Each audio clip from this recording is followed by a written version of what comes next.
नमस्ते दोस्तों, आज मैं आपको एक रोचक कथा सुनाने जा रही हूँ और इसके बारे में बहुत कम ही लोग जानते हैं। कहा जाता है कि पुराने समय इसके बारे में बहुत कम ही लोग जानते हैं।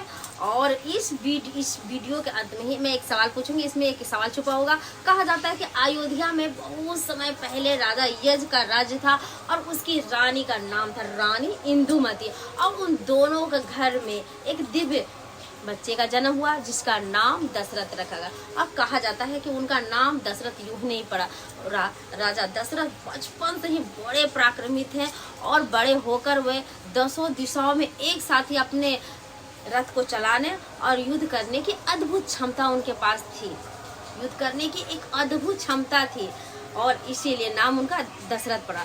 दशरथ अर्थात ऐसा योद्धा जिसका रथ 10 दिशाओं में विजय हो। वो बड़े होकर अयोध्या में दशरथ राज्य करने लगे और वे एक महान और धर्मप्रिय राजा बने और वे अपने जनता को बहुत प्रेम करते थे। पर तब भी उनको एक कष्ट था, उनको एक चिंता थी, क्योंकि बहुत दिनों से उनकी रानियों को कोई भी संतान नहीं हुआ।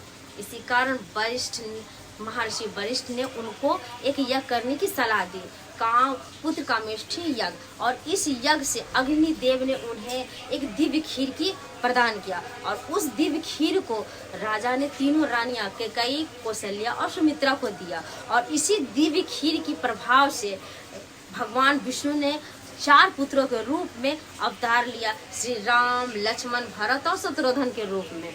राजा दशरथ एक महान राजा ही नहीं थे, बल्कि अपने वचन के लिए भी बहुत माने आत्मविश्वासी थे। वह अपने वचन के लिए अपने प्राणों की आहुति दे दिए, पर अपने वचन को टूटने नहीं दिया। इसी कारण आज भी राजा दशरथ का नाम बड़े ही धर्म, सत्य और आदर मर्यादा से लिया जाता है। अब आई सवाल पूछने की।